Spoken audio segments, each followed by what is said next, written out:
안녕하세요. 김동희입니다. 조리만 모의고사 수업 시작하도록 하겠습니다. 조리만 모의고사 수업도 임업경영과 마찬가지로 6주 과정으로 진행이 됩니다. 하루에 3회 분량씩 총 18강 수업이 진행될 예정입니다. 그리고 문제를 먼저 풀고 수업을 들어주셔야 되는 거 아시죠? 문제 푸실 때에는 처음에는 회차당 한 20분 정도씩 시간 잡고 문제 풀어주시다가 회차가 진행이 될수록 시간을 줄여주세요. 실제 시험장에서 시간 조절하는 게 굉장히 중요하죠. 이 모의고사 문제풀이 수업을 들으시면서 시간 조절하는 연습을 확실하게 해주세요. 그리고 제가 항상 강조드리는 거지만 복습을 하실 때에는 해당 내용을 이론서에서 찾아서 꼼꼼하게 읽으면서 확실하게 이해하실 수 있도록 복습을 해주셔야 합니다. 문제하고 답만 외우는 방식으로 복습을 하시는 분들이 계신데 그런 방식으로 복습을 하시면 실제 시험장에서 살짝 표현이 달라졌다거나 아니면 한 번 더 생각을 해야 한다거나 하는 문제를 마주쳤을 때 답을 찾기가 어렵습니다. 해당 내용을 이론서에서 찾아서 확실하게 꼼꼼하게 진짜 확실하게 이해할 수 있도록 복습하시는 거 다시 한번 좀 강조드릴게요. 그리고 국가직 시험 끝나고 나서 아직까지도 마음 못 잡고 계시는 분들이 많이 계시는 것 같더라고요. 이제는 진짜 마음 다 잡고 지방직 준비 확실하게 할 때가 됐습니다. 지방직 시험 때까지 남은 기간 동안 확실하게 준비하면 정말 혹시라도 뭐 국가직 결과가 마음에 좀 안 든다, 좀 만족스럽지 못하다 이런 분들이라고 하더라도 지방직에서는 충분히 좋은 결과 얻으실 수 있어요. 지금 이 남은 기간 동안 어떻게 시간을 보내냐에 따라서 지방직 시험의 결과가 완전 정말 극과 극이 될 수 있단 말이에요. 시간 효율적으로 쓰셔야 합니다. 시간 효율적으로 쓰셔야 하고 그리고 지방직 시험 때까지 확실하게 꼼꼼하게 공부하시면 충분히 지방직에서 좋은 결과 얻으실 수 있습니다. 그리고 또 어제 임업경영 수업 할 때도 말씀을 드렸지만요. 우리 카페, 네이버 카페 있는 거 아시죠? 네이버 카페에 필기 합격하시고 나서 면접자료 신청하시면 제가 면접자료 보내드려요. 그런데 면접자료 신청을 하시려면 아무래도 이제 우수회원으로 등업이 되어 계셔야 하거든요. 지금 이렇게 시간이 있을 때 미리 우수회원 등업 미리 좀 해주세요. 그러면 이제 1회 보도록 하겠습니다. 1번 문제 보도록 하겠습니다. 피자식물 종자와 열매의 상호관계에 대한 설명으로 옳지 않은 거 물어보는 문제고요. 정답 4번입니다. 피자식물 화기 그림을 좀 단순하게 한번 그려보도록 하겠습니다. 지금 이거 암술인 거죠? 그죠? 일단 그림이 예쁘지 않지만 암술머리 암술대 그리고 이 커다란 동그라미는 우리가 자방이라고 부르죠. 커다란 동그라미는 자방이라고 부르는 것입니다. 그리고 자방 안에는 배주라고 하는 게 있어요. 배주 안에는 배낭이라고 하는 게 있습니다. 그리고 배낭 안에는 난핵과 극핵이라고 하는 게 있습니다. 암술머리, 암술대, 그리고 자방. 이 커다란 동그라미는 자방이고요. 이 자방이라고 하는 거, 이 자방이 열매로 발달하게 되는 부분이죠. 그리고 일부 수종에서는 자방 이외의 다른 부분이 자방과 함께 열매를 구성합니다. 그리고 자방 안에 배주라고 하는 게 있잖아요. 이 배주라고 하는 것, 이게 앞으로 종자가 될 부분인 거예요. 그죠? 그래서 이 배주가 종자로 발달합니다. 그리고 대부분 종자는 열매와 분리되어서 발달하지만 일부는 열매와 함께 발달하는 것도 있죠. 그리고 이 배주의 껍질 부분은 우리가 뭐라고 부르냐면 주피라고 부릅니다. 그러면 배주가 종자가 되는데 배주의 껍질은 그럼 뭐가 되겠어? 종피가 되겠지. 종자 껍질 종피가 되겠죠. 그죠? 그런데 이 주피 같은 경우는요. 외주피와 내주피로 구분이 돼요. 주피는 외주피와 내주피로 구분이 됩니다. 그렇다면 외주피 같은 경우는 외종피가 되겠죠. 그리고 내주피 같은 경우는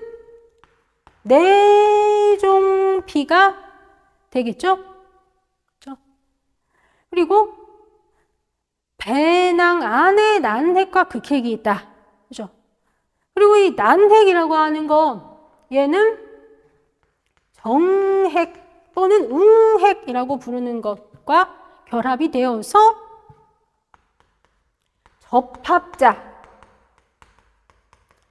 접합자라고 부르는 EN짜리 배가 되죠. 지금 보면은 난핵, 제가 동그라미 하나 그렸죠? 난핵, 이거 1N죠? 그리고 정핵, 이것도 1N이라고요.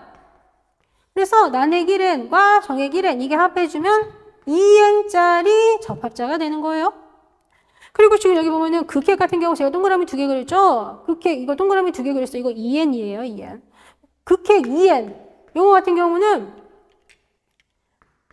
정핵 1N짜리 정핵이랑 딱 합해줘서 3N짜리 배유핵이 됩니다. 3N짜리 배유핵이 돼요. 그러면 이 배유핵은 이거는 배유가 되는 거예요. 이거는 배유가 되는 거죠. 그죠? 그래서 난핵은 정핵 또는 웅핵 이렇게 부르는 거하고 결합을 해서 접합자라고 부르는 2N짜리 이배체 배가 되고요. 이 접합자가 나중에 배가 될 건 거예요. 얘가 배가 될 거예요. 그리고 2N짜리 극핵은 1N짜리 정핵이랑 합해줘서 3N짜리 배유핵이 되고 이 배유핵이 배유가 된다고요. 그래서 속시식물 같은 경우는 배유가 3N, 배는 당연히 2N인 거고요. 그죠?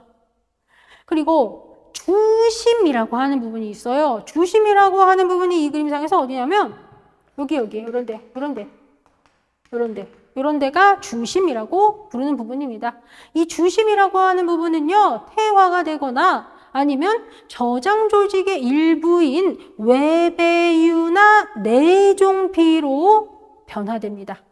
주심은 퇴화되거나 저장 조직의 일부인 외배유나 내종피로 변화돼요. 그래서 1번 문제의 정답이 4번이 됩니다. 그리고 지금 이렇게 속시식물 같은 경우 이렇게 난핵과 정핵이 여기서 합해지고 그래서 2N짜리 배가 만들어지고 극핵과 정핵이 이렇게 합해지고 그래서 결과적으로 3N짜리 배유가 만들어지고 이런 거 뭐라고 불러요? 중복수정. 그죠? 중복수정 이렇게 부르죠. 속시식물, 피자식물 똑같은 말인 거 아시죠?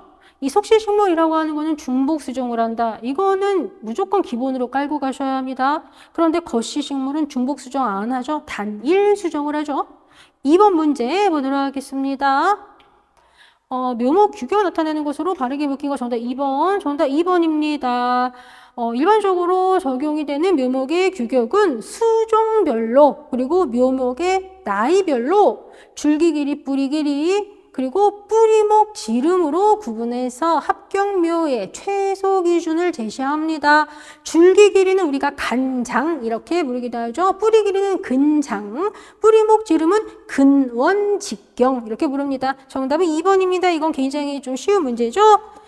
그리고 이제 3번 문제 보도록 하겠습니다. 씨방 이외의 꽃턱이나 꽃받침 일부분이 다육줄로 되어서 씨방 덮어서 이루어진 열매 가지는 수종. 정답은 2번입니다. 지금 이거 씨방 이외의 꽃턱이나 꽃받침 일부분이 다육줄로 되어서 씨방 덮어서 이루어진 열매 이거 뭐예요? 이과죠. 이과. 그죠? 이과예요. 이 이과에 해당하는 것이 배나무류, 사과나무류, 그리고 마가목류와 산사나무류 이런 애들이 있습니다. 정답 2번이고요. 그리고 여기 1번 보시면 주목, 비자나무, 주목과 비자나무 얘네는 육과예요. 육과. 그런데 침엽수 중에서 육과에 해당하는 거죠. 주목, 비자나무는 침엽수 중에서 육과에 해당합니다. 정답은 2번인 거고 3번 보시면 살구호두 얘네는 핵과, 그죠? 핵과에 해당하는 것이 살구나무, 호두나무, 복숭아나무 이런 거 있죠? 그리고 여기 이제 4번 보시면 단풍나무류, 물표래나무류가 있습니다. 이거는 시과, 그죠? 정답은 2번이고 사실 이런 사항들은 뭐 굉장히 많이 보신 거예요. 그래서 2번 문제, 3번 문제, 1번도 마찬가지고 지금까지 다룬 이런 문제들 굉장히 좀 기본적인 문제들이죠. 4번 문제 보도록 하겠습니다. 정성관벌에 대한 설명으로 옳지 않은 거 물어보는 문제고요. 정답은 4번입니다. 이 정성관벌이라고 하는 것은 베어낼 나무와 남겨둘 나무에 질에 중점을 두는 방식입니다. 그리고 줄기 형태와 수관 특성으로 구분되는 수관급 또는 수형급 이렇게 부르는 것을 바탕으로 해서 정해진 구체적인 간벌 형식에 따라서 간벌 대상목을 선정을 합니다. 그리고 그 수간급 또는 수형급 이런 거 같은 경우는 한마디로 어떤 거는 질이 좋은 거, 어떤 거는 질이 안 좋은 거 이런 걸 구분을 하는 거죠. 우리가 겉모습을 보고. 그리고 이 정성간벌이라고 하는 것은 한 나무의 품질 향상을 중요시하는 거라고요. 이렇게 질은 굉장히 중요하게 다루는데 인문의 양적인 측면을 2차적으로 보는 경향이 있어요. 그래서 치수학적 또는 생태학적인 면이 가볍게 취급이 됩니다. 그래서 정답이 4번인 거예요. 그리고 좀 단순하게 좀 한번 설명을 드려본다면 내가 인분에 간벌을 하러 들어갔어요. 그런데 예를 들어서 거기에 인목이 총 100번이 있고 내가 수관급에 따라서 이 인목들을 딱 구분을 했더니 10번만 질이 좋은 애들이고 90번은 질이 진짜 안 좋은 쪽으로 구분이 됐대. 그러면 정성간벌 같은 경우는 이 90번 벌채하는 거예요. 10번밖에 안 남겨. 이런 거예요. 좀 굉장히 극단적인 예시이긴 하지만 이해를 좀 쉽게 하시라고 이렇게 말씀드린 거예요. 이렇게 질은 굉장히 중요하게 다루지만 양적인 측면은 2차적으로 본다고요. 그리고 지금 극단적인 예시지만 예시 든 것처럼 이렇게 90번 정도가 질 안 좋은 애들이다 이렇게 판단됐으면 90번은 딱 벌채하고 질 좋다고 판단돼 10번만 남겨. 그러면 이런 거는 치수학적인 측면, 생태학적인 측면이 가볍게 취급이 되는 거잖아. 그죠? 정답 4번입니다. 이거 아마 쉽게 답 찾으셨을 거예요. 지금 아무래도 이거 1회차 문제다 보니까 제가 좀 쉬운 문제들 위주로 구성을 했습니다. 5번 문제 보도록 하겠습니다. 수목 체내에서 수용성으로 존재하면서 용액 농도 높이고 빙점 강화 효과 있는 거 정답 3번. 칼륨에 대한 설명입니다. 그죠? 이거 칼륨. 이 칼륨 같은 경우 수목체내에서 수용성으로 존재한다더라, 빙점 강화 효과가 있다더라 이런 거 우리 진짜 여러 번 다뤘었어요. 정답은 3번이고요. 그리고 칼륨에 대해서 추가적으로 또 한번 얘기를 해보도록 하겠습니다. 칼륨 같은 경우는 뿌리에서 흡수한 질소를 속히 단백질로 합성하는 그런 특성을 가지고 있죠. 그래서 이거는 단백질 구성 원소다라는 게 아니에요.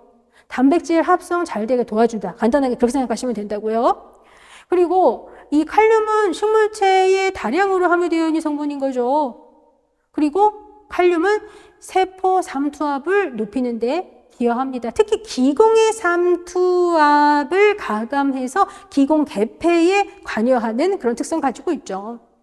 그리고 칼륨 같은 경우는 개화결실 촉진하고요. 병충해에 대한 저항력도 증대시켜줍니다. 그리고 체내에서 이동성이 좋은 특성 가지고 있죠.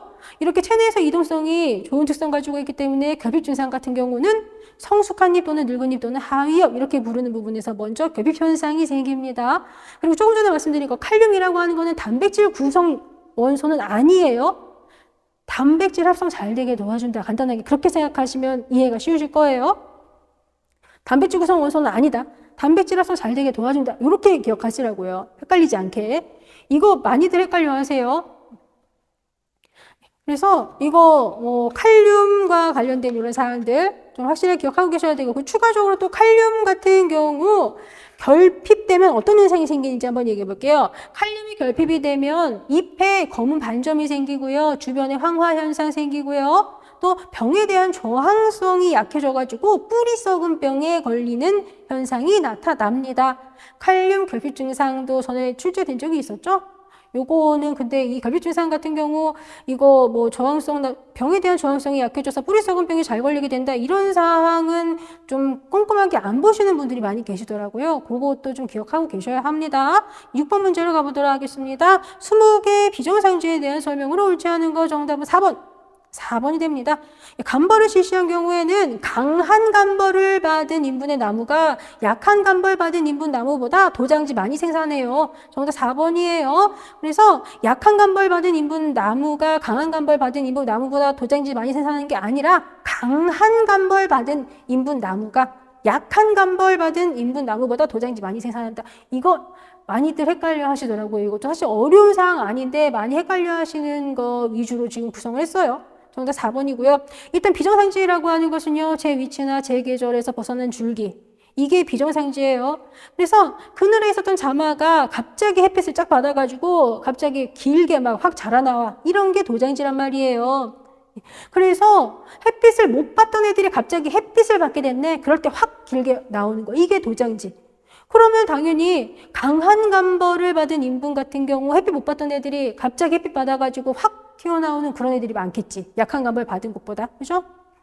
그리고 수종에 따라서 다음에 자라야 할 jun이 당년도에 미리 자라는 경우 있어요. 예. 그리고 소나무류 같은 경우 한여름에 비가 많이 오면 가끔 이런 현상 나타나는데 특히 정화가 자라면 이런 거 우리가 라마지라고 얘기를 하는 것이죠. 라마지도 비정상지라는 거 우리가 알고 있어야 합니다. 그리고 도장지 같은 경우는 침엽수보다 화렵수에서 더 많이 나타나죠. 그리고 또 수종의 특성에 따라서도 또 어떤 애는 또 도장지가 많이 나오고 어떤 애는 그렇지 않고 이런 게 있는데요. 참나무류 같은 경우는 도장지를 많이 만드는 경향이 있어요. 그런데 물풀의나무 같은 경우는 좀 적게 만들죠. 그리고 같은 수종이라고 하더라도 유목이라거나 작은 나무가 성숙목이나 큰 나무보다 도장지 더 많이 만듭니다. 왜냐하면 유목이나 작은 나무가 그늘에 있다가 갑자기 햇빛을 받게 되는 그런 부분이 더 많이 생길 거 아니에요. 성숙목, 큰 나무 걔네들은 원래부터 키 크니까 햇빛 많이 받았어요. 그런데 키 작은 애들, 유목 이런 애들은 아무래도 햇빛을 좀 못 받고 있었던 그런 부분이 많을 수밖에 없잖아요. 그러니까 이렇게 햇빛을 못 받고 있다가 갑자기 햇빛을 딱 받게 돼가지고 줄기가 확 자라나오는 거. 그런 것들이 이 유목, 그리고 작은 나무 이런 애들한테서 더 많이 나타납니다. 그리고 인분 내에서 피암목이 우세목보다 도장지 더 많이 만들겠죠? 정답 4번입니다. 7번으로 가볼게요. 식물천재 단백질과 질소에 대한 설명 옳지 않은 거 정답 3번. 3번입니다. 지금 여기 3번 보시면요. 수목 체내에 단백질 중 테르펜과 카로티노이드가 이소프레노이드 화합물이다라고 되어 있어요. 이게 정답이에요. 일단 테르펜과 카로티노이드가 이소프레노이드 화합물인 것은 맞습니다. 그런데 이거 단백질이에요?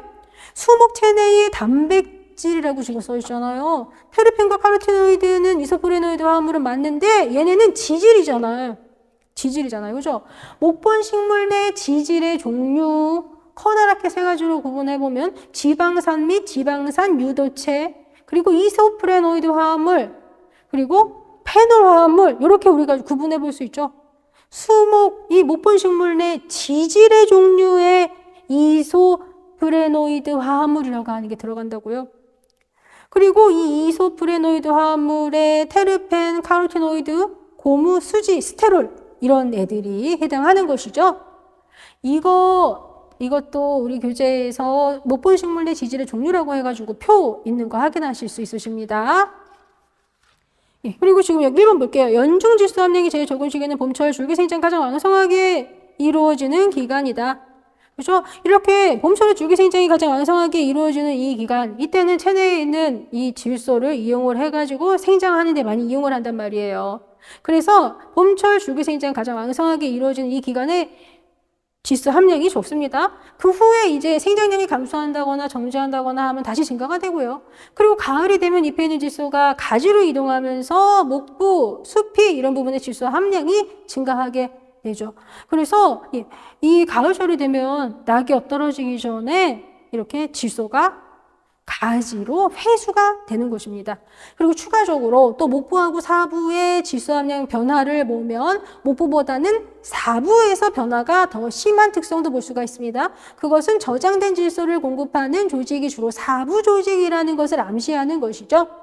그리고 이제 8번으로 가보도록 하겠습니다. 가지치기에 대한 설명 옳지 않은 거 정답 3번이 됩니다. 느티나무에 있어서 가지치기 한 지 3년 이내에 상구 유합을 원한다면 가지 굵기 한계는 6cm. 그죠?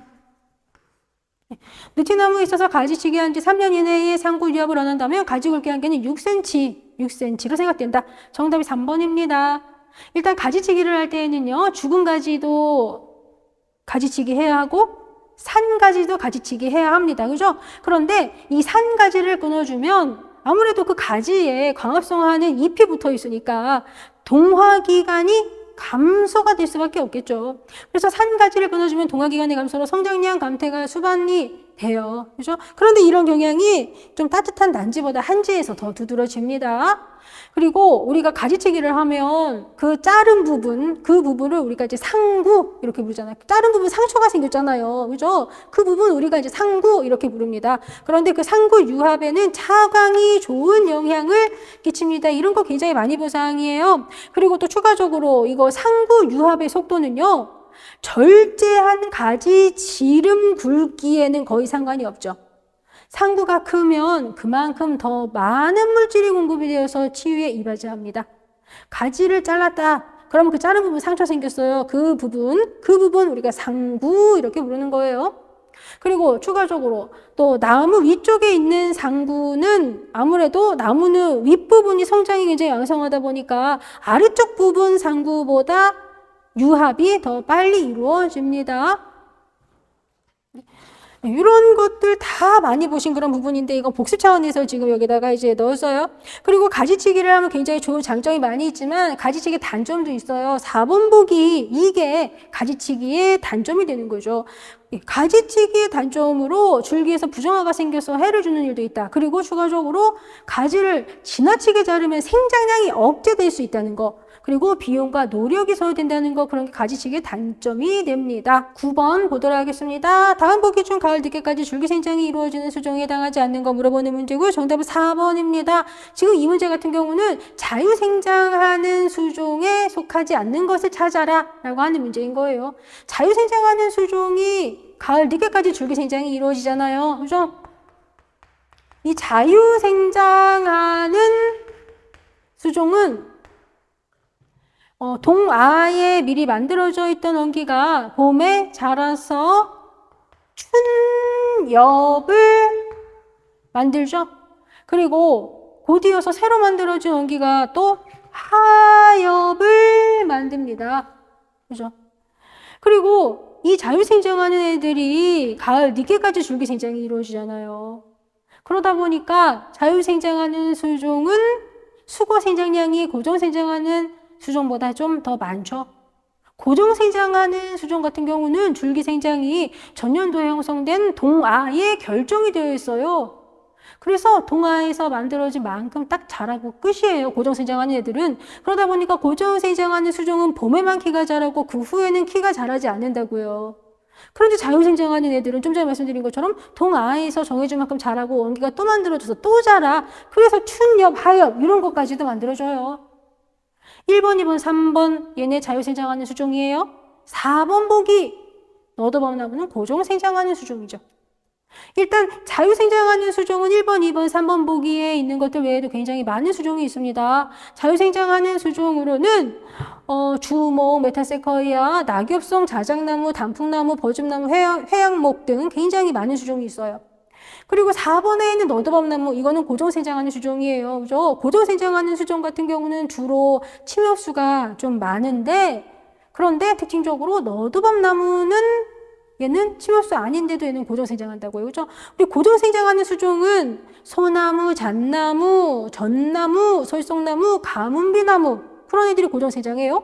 그런데 침엽수가 아닌 너도밤나무와 참나무류도 고정생장합니다. 이거 너도밤나무 고정생장하는 수종이라는 거 알고 있냐? 요거 여러 번 출제됐었던 사항입니다. 정답은 4번입니다. 10번 문제 보도록 하겠습니다. 균근에 대한 설명으로 옳지 않은 거 물어보는 문제고요. 정답은 3번입니다. 3번 보시면 외생균근이 향나무, 나고성, 측백나무 등에서 관찰된다 이렇게 되어 있는데요. 이거 내생균근이 향나무, 나고성, 측백나무 등에서 관찰이 되죠. 정답 3번입니다. 이 내생균근 같은 경우는 균사가 뿌리 피층세포 안으로 침투해서 자라죠. 그리고 내생균근은 향나무, 나고성, 측백나무, 그리고 들매나무, 백합나무, 단풍나무 이런 애들한테서 관찰이 됩니다. 그리고 내생균근의 기주 범위가 외생균근보다 넓죠. 그렇죠? 그러면 외생균근 같은 경우는 어떤 애들한테서 관찰이 되냐? 일단 소나무과 버드나무과 자작나무과 소나무과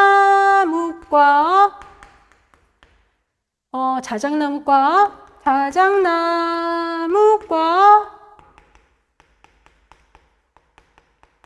그리고 버드나무과 참나무과 피나무과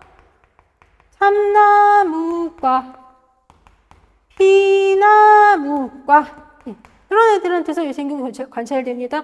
그리고 구체적으로 소나무과에 속하는 애들 중에서 소나무 속과 전나무 속, 소나무 속, 전나무 속, 그리고 가문비나무 속과 잎갈나무 속, 가문비나무 속과 잎갈나무 속, 이런 애들한테서 외생균군 관찰됩니다. 이거 지금 소나무과에 해당하는 애들 속명만 지금 일부 적은 거예요. 이 외에 또 다른 속에 해당하는 것도 외생균군 관찰되는 거 있는데 딱 요만큼만 제가 적었습니다. 소나무과, 자작나무과, 버드나무과, 참나무과, 피나무과 이거 반드시 암기하셔야 돼요. 외생균군 형성하는 애들. 그리고 이 소나무과에 해당하는 애들 중에서 얘네들이 또 이렇게 외생균군 형성하는 거라는 거 요거 구체적으로 요거 좀 기억하고 계셔야 합니다. 그리고 또 이 외생균군에 대해서 좀 추가적으로 한번 얘기를 한번 해볼게요. 이 외생균군 같은 경우는 균투를 형성하는 특징 가지고 있죠. 그리고 세포와 세포 사이 간극에 균사에 의한 하티그망을 만듭니다. 그리고 피층보다도 안쪽으로 들어가지 않는다는 게 특징적인 사항입니다. 그리고 지금 이 외생균군 같은 경우는 균투를 형성을 하다 보니까 균투와 더불어서 감염된 식물의 뿌리가 직경이 굵어진 걸 볼 수가 있죠. 그죠? 외생균군에 감염된 식물의 뿌리는 두꺼운 균투와 더불어서 직경이 굵어져요. 그리고 외생균군에 감염된 식물 뿌리는 뿌리털 형성하지 않죠. 그런 특성까지도 우리가 알고 있어야 합니다. 그런데 내생균군 같은 경우는 어때요? 내생균군은 균투 형성하지 않아요. 그리고 감염된 식물 뿌리털이 정상적으로 발달합니다. 11번으로 가볼게요. 옳지 않은 거 정답이 2번이네요. 주로 대면적으로 실행이 되므로 1회 수확량이 많아서 임도 등 기반 시설이 충분히 갖추어진 집약적인 이워경에 적합하다? 이거 틀렸습니다. 지금 이 문제는 천연갱신에 대해서 물어보는 문제예요. 그런데 주로 대면적으로 실행이 되고 1회 수확량이 많은 것은 천연갱신이 아니라 인공갱신, 인공조림 이렇게 말하는 거잖아. 인공조림이 대면적으로 실시가 되고 대면적으로 실시되고 1회 수확량이 많아요. 인공조림, 인공갱신 이렇게 말하는 게 이게 주로 조림 면적이 넓은 경우가 많다고요. 정답 2번이에요. 그러면 천연갱신 같은 경우는 어때요? 천연갱신 같은 경우는 아무래도 인공조림하고 비교를 해보면 좀 소면적으로 실행이 돼요. 천연갱신은 주로 소면적으로 실행이 되기 때문에 1회 수확량이 적다고요. 그러면 1회 수확량이 적으면 아무래도 좀 수확하러 아무래도 여러 번 좀 자주 들어갈 수밖에 없겠죠? 그러다 보니까 임도 등 기반 시설이 충분히 갖추어진 집약적인 임업경에 적합한 거라고요. 천연갱신은 소면적, 그리고 인공조림이 주로 대면적인 거예요. 이 내용 같은 경우 되게 엄청 어려운 내용 아닌데도 제가 질문을 좀 많이 받아요. 그래서 이거 2번 보기를 좀 일부러 좀 넣었습니다. 지금 1번 같은 경우는 뭐 추가 설명 안 들어도 되겠고, 그죠? 그리고 3번도 마찬가지예요. 4번도 마찬가지고, 그죠? 그리고 이 천연갱신 같은 경우 좀 추가적으로 한번 얘기를 한번 해볼게요. 이 천연갱신이라고 하는 것은 그 지역의 기후 조건과 토양 조건에 적합한 수종으로 갱신이 되는 거잖아요. 천연갱신은, 그죠? 그러다 보니까 인공 단수님이랑 비교해보면 훨씬 더 각종 위해에 대한 저항력이 크겠죠. 그리고 인공조림을 할 때는 혹시라도 수종 선정이 잘못돼가지고 좀 조림 실패가 된다거나 할 우려가 있는데 천연갱신은 수종 선정을 잘못해가지고 뭐 이게 실패한다거나 할 일이 없어요. 그죠? 정답은 2번입니다. 그리고 여기 12번 문제로 가볼게요. 우리나라 천연하루스림에서 중증인간 구성하는 수종 정답은 2번입니다. 일단 학명이 있으니까 한번 말씀드려볼게요. 1번은 신갈나무, 졸참나무네요. 1번은 신갈졸참. 2번은 까치박달과 단풍나무. 2번은 까치박달과 당단풍나무. 정답 2번입니다. 3번은 산벗나무와 물풀의 나무. 4번은 개암나무와 노린재나무. 4번은 개암나무와 노린재나무예요. 일단 우리나라 천연하루스림의 주요 구성 교목 수종으로는 일단 신갈, 졸참 이런 애들이 있어요. 그런데 그 신갈나무와 졸참나무, 그리고 서나무류, 그리고 산벗나무, 그리고 물풀의 나무, 이런 수종들의 성수목들이 상층 임관을 점유하고 있죠. 그리고 그 아래에 어린 교목류하고 까치박달과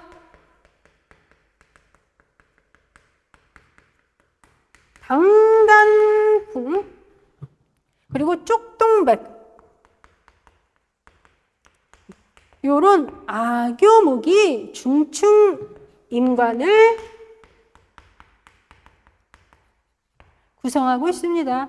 그리고 요것보다 더 아래에 진달래류, 그 아래에 진달래, 그리고 개암나무 노린재, 진달래, 개암, 노린재 이런 애들이 있는 거죠. 얘네 관목, 그죠?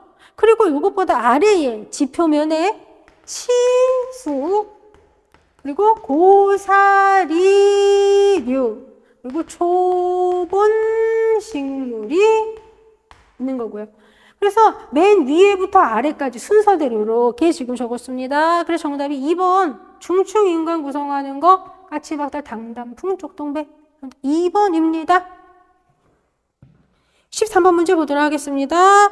주요 수종의 접붙이기 번식에 쓰이는 접수와 대목이 바르게 연결된 거, 이거 지금 접목할 때 이 접수와 대목 조합 잘 이루어진 거 찾아라 라는 문제인 거죠. 정답 2번입니다. 1번 볼게요. 이 장미 같은 경우는 대목으로 찔레 이용해요. 찔레. 1번 틀렸습니다. 그러면 지금 이 해당화라고 하는 게 지금 써 있는데요. 해당화를 대목으로 이용을 하는 것은 사과나무 접수예요. 사과나무 접수가 해당화 대목 이용합니다. 장미가 접수다. 그러면 이거는 찔레. 대목으로는 찔레를 이용을 해요. 1번 틀렸고 정답이 2번이고요. 3번 봐주세요. 은행나무. 이거 은행나무 접수는 은행나무 대목 이용합니다. 그런데 가래나무라고 하는 게 있잖아요. 가래나무 많이 봤어요. 어디서 많이 봤냐면 가래나무는 호두나무하고 세트로 암기하셔야 되는 거잖아요.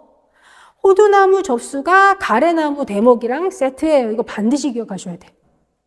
그럼 지금 여기 4번까지 얘기한 거나 마찬가지예요. 그죠? 그런데 이거 밤나무 같은 경우는 밤나무 접수랑 밤나무 대목 이 조합입니다. 정답은 2번입니다. 14번 문제 보도록 하겠습니다. 하울리 수강급에 대한 설명으로 옳지 않은 거 물어보는 문제고 정답은 4번입니다. 지금 여기 4번 보기 보시면 피한목에 대해서 상반광선을 받는 양이 제한되고 측반광선 거의 받지 못한다라고 되어 있어요. 이거 되게 맞는 것 같죠? 근데 이거 틀렸어요.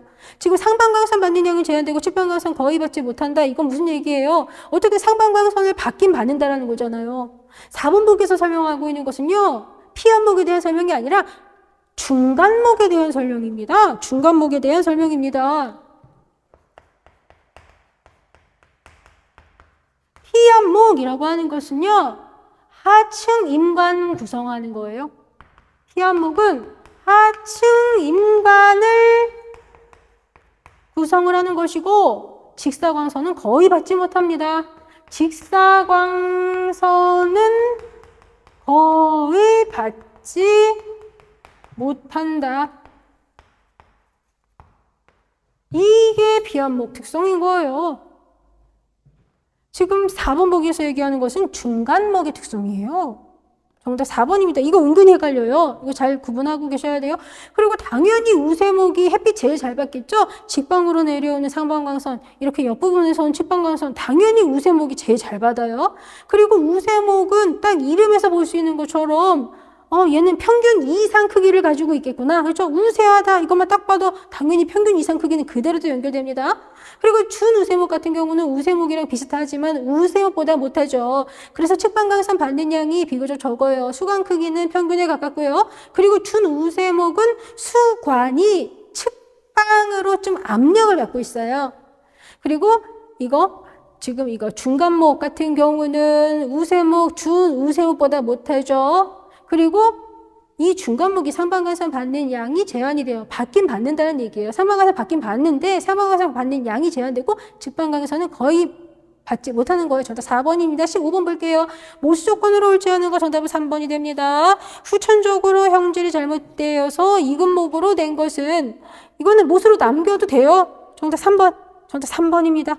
후천적으로 형질이 잘못되어서 이금목으로 된 것은 모수로 남겨도 상관이 없는데 선천적 불량의 형질은 모수로 하면 안 되죠. 사실 이 문제 같은 경우는 굉장히 뭐 쉽게 답을 찾으셨을 보너스 수준의 문제예요. 사실 지금 이거 1회차 문제는 전체적으로 제가 좀 쉽게 구성을 했습니다. 그런데 2회차, 3회차로 가면은 이거보다는 문제가 조금 어려워요. 그리고 지금 이거 이 모수와 관련된 내용을 다루는 김에 모수의 선발 요건 한번 얘기해 볼게요. 모수의 선발 요건으로는 양수여야 되죠. 심근성이어야 되죠. 두꺼운 숲이 가지고 있어야죠. 평균 이상의 생장 조건 가지고 있어야 되고 생일 입지 요구도가 낮아야 됩니다. 이것까지 같이 기억해 주세요. 16번 문제 보도록 하겠습니다. 풀배기에 대한 설명으로 옳지 않은 거 물어보는 문제고요. 정답 4번입니다. 잡초목이 무성할 경우에는 연 2회 실시하며까지는 맞습니다. 그런데 음수의 경우 다른 수정보다 우선 실시한다. 여기가 들렸죠? 음수가 아니라 양수 이렇게 되어야죠. 양수 같은 경우는 잡초목에 의해서 피압을 받는다거나 하면 생육이 힘들어요. 그래서 양수가 더 우선 실시가 되어야죠. 정답 4번이 됩니다. 그리고 추가적으로 비료를 준 조림지에서는 최소 식재 당년과 이듬해에 연 2회 불배기 실시해 주어야죠. 비료를 줬으면 조림목뿐만 아니라 잡초목까지도 비료 먹었을 거 아니에요. 그러니까 그런 것은 잡초목 생육도 굉장히 또 왕성할 수밖에 없으니까 이럴 때에는 연 2회 불배기 해 주어야 합니다. 예, 그리고 또 추가적으로 우리가 또 알아야 되는 사항 굉장히 중요한 거 여기 보기에다 넣진 않았지만 우리가 풀배기와 관련해서 진짜 중요하게 생각해야 되는 게 또 하나 있죠. 이거 조림목 수고가 풀배기 대상물 수고에 비해서 약 1.5배 또는 60에서 80cm 정도 더 클 때까지 풀배기 실시한다는 거. 이거 굉장히 중요한 사항입니다. 그거 꼭 기억하셔야 합니다. 정답은 4번. 17번 문제 보도록 하겠습니다. 증산작용에 미치는 잎의 영향에 대한 설명으로 옳지 않은 거 물어보는 문제고요. 정답은 4번이 됩니다. 커다란 단엽보다 여러 개의 소엽으로 된 복엽이 증산량이 많다. 이거 틀렸어요. 커다란 단엽보다 여러 개의 소엽으로 된 복엽이 증산량이 적습니다. 잎이 크면 햇빛을 받아서 온도가 올라갔을 때 쉽게 식지 않습니다. 그래서 증산량이 많아져요. 그래서 커다란 단엽으로 되어 있는 것보다 여러 개의 소엽으로 된 복엽의 형태가 증산량 줄이는 데에 더 도움이 됩니다. 정답 4번이 됩니다. 그리고 1번 같은 경우는 뭐 당연히 다 알 수 있는 그런 부분이고요. 그리고 지금 여기 2번이랑 뭐 3번 요것도 한 번만 보시면 되는 그 부분이에요. 그죠? 그런데 이거 3번 보기 같은 경우는 이거는 보시고서 조금 헷갈린다라고 느끼셨을 수 있는데 이거 이론 수업할 때 언급을 드리긴 했었어요. 근데 이거 좀 제대로 들으신 분이 별로 없으신 것 같더라고요. 그래서 일부러 3번 보기 지금 넣었습니다. 3번 보기 이거 읽어봐 주세요. 그리고 지금 이거 4번 내용 별거 아닌 것 같아도 이거 꼭 기억을 하셔야 합니다. 18번 문제 보도록 하겠습니다. 직파조림이 용이하지 않은 수종으로 묶인 것을 물어보는 문제고요. 정답은 3번입니다. 일단 학명이 나와 있으니까 한번 말씀드려 볼게요. 기억은 가래나무죠. 니은은 주목입니다. 디귿은 전나무, 리을은 벚나무입니다. 정답은 3번이에요. 이거는 사실 학명도 크게 문제가 되지 않고 이런 수준의 문제는 굉장히 좀 많이 우리가 다뤘었던 거죠. 전나무, 분비나무, 그리고 구상나무, 낙엽송. 전나무, 분비나무, 구상나무, 낙엽송, 그리고 또 주목과 일부 단풍나무류는 직파조림이 어렵다. 전나무, 분비나무, 구상나무, 낙엽성, 주목, 일부 단풍나무류는 직파조림이 어렵다. 이거 진짜 많이 보신 사항이죠? 그래서 정답이 3번. 3번입니다. 수준의 문제는 우리가 무조건 답을 찾을 수 있어야 합니다. 이거 진짜 많이 출제된 사항이에요. 19번 문제 보도록 하겠습니다. 완경사면 비옥도 중정도 입지에 헥타르당 3,000번의 전나무 2 찌끄고 1 이렇게 써있네. 2 찌끄고 1 이건 뭐예요? 하종상에서 2년 살고 한 번 옮겨 심은 곳에서 1년 더 산 만 3년생 묘목이라는 뜻이죠. 그런데 이런 만 3년생 묘목을 조림을 하고 흉고직경이 20cm인 우세목이 인분의 70% 정도 되었대요. 이때 어떤 작업을 실시하냐? 정답은 2번이에요. 지금 보시면 흉고직경 20cm인 우세목이 인분의 70%다. 이거는 성숙림이란 얘기지. 그죠? 우리 치수림, 유령림, 장령림, 성숙림 특징 한번 얘기해 볼게요. 치수림 같은 경우는 인분이 시작이 될 때부터 인분 울패 직전까지 단계가 치수림이죠. 그리고 유령림 같은 경우는 유령림은 흉고직경 6cm 이상인 우세목이 인분 내 50% 이상일 때까지 단계가 유령림이에요. 그리고 장령림이라고 하는 것은 흉고직경이 10cm 이상인 우세목이 인분 내 50% 이상일 때 인분이죠. 성숙림이라고 하는 게 흉고직경 18cm 이상인 우세목이 인분 내 50% 이상일 때 인분이라고요. 이걸 지금 여기 보면 흉고직경 20cm인 우세목이 인분 내 70% 이거 성숙림이란 얘기인 거예요. 앞에 엄청 길게 썼지만 그게 중요한 거 아니야. 지금 성숙림 시기에 어떤 작업 실시하는지 찾아라는 문제인 거예요. 정답 2번이죠. 이 성숙림 같은 경우 대경제 수학 그리고 새로운 숲 준비하는 작업 그런 거 성숙림 시기에 실시하잖아요. 정답이 2번인 거죠. 그리고 여기 1번 보시면 가지치기는 장령림 시기에 하는 거죠. 그리고 3번에 혼효 이거는 치수림 그리고 4번에는 잠목수가배기 이거 유령림 시기에 하는 것입니다. 그리고 지금 이거는 이렇게 조림을 했다 이렇게 되어 있잖아. 이것만 딱 봐도 아 이거 지금 이렇게 조림을 하고 이렇게 20cm 우세목이 흉고직경 20cm 우세목이 인분의 70% 정도 됐다. 이거 지금 조림을 했다. 그죠? 이거 동령림이란 얘기잖아요. 그죠? 정답이 2번인 거예요. 20번 볼게요. 산림 생태계 질소 순환에 대한 설명 옳지 않은 거 정답이 4번이 됩니다. 탈질 작용은 침수된 토양이나 산소 공급이 안 되는 다밥 토양에서 나이트로조모나스 박테리아에 의해 이루어진다? 이거 틀렸죠.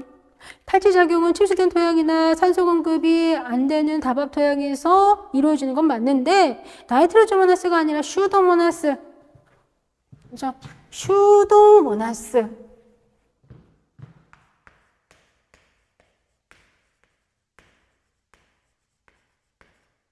슈도모나스에 의해서 이루어지는 것이죠. 저 슈도모나스라고 하는 것을 우리가 탈질균 또는 탈지세균 이렇게 부르죠. 그러면 나이트로조모나스라고 하는 거 이거는 뭐예요? 나이트로조모나스는 질산화 작용에 관여하는 거잖아요. 그죠? 우리 질산화 작용이라고 하는 거는 과정이 2단계에 걸쳐서 일어납니다.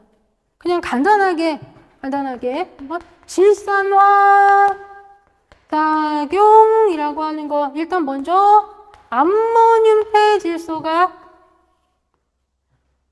먼저 아질산 이온으로 되는 과정이 먼저 실시가 되어야죠. 아질산으로 되는 거. 이게 먼저 이루어지고 그리고 나서 이제 질산퇴질소로 된다고요.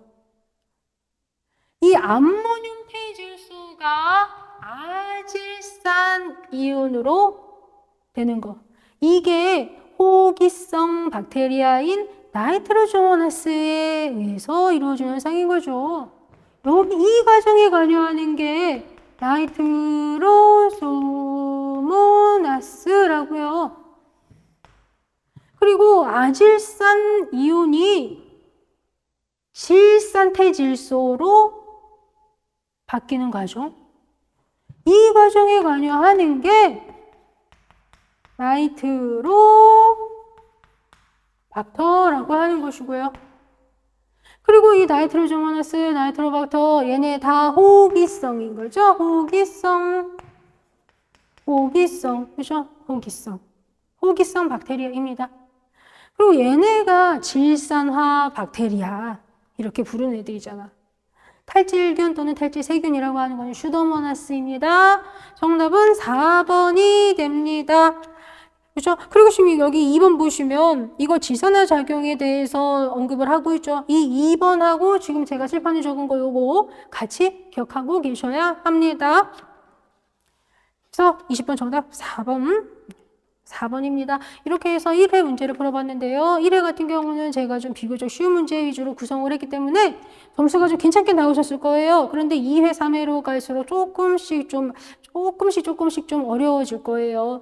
원래는 제가 첫째 날에는 1, 2, 3회 전부 다 쉬운 문제들 위주로 구성을 했었는데요. 이번에는 좀 긴장 놓지 마시라고 조금씩 난이도를 조금 올렸습니다. 앞으로 쉬운 회차도 있을 거고요. 어려운 회차도 있을 거예요. 그리고 제가 항상 말씀드리는 거지만 이 모의고사 문제풀이 같은 경우는 점수 높게 안 나온다고 해서 실망하실 필요 전혀 없으십니다. 시험장에 들어가기 전에는 부족한 부분을 많이 찾아내는 거. 그게 중요합니다. 부족한 부분 찾아내서 확실하게 꼼꼼하게 메꾸는 거. 그게 중요한 거예요. 점수에 너무 연연하고 그러실 필요 없으십니다. 우리는 실력 발휘는 실제 시험장에 들어가서 하면 됩니다. 그럼 잠시 쉬었다가 2회차 보도록 하겠습니다.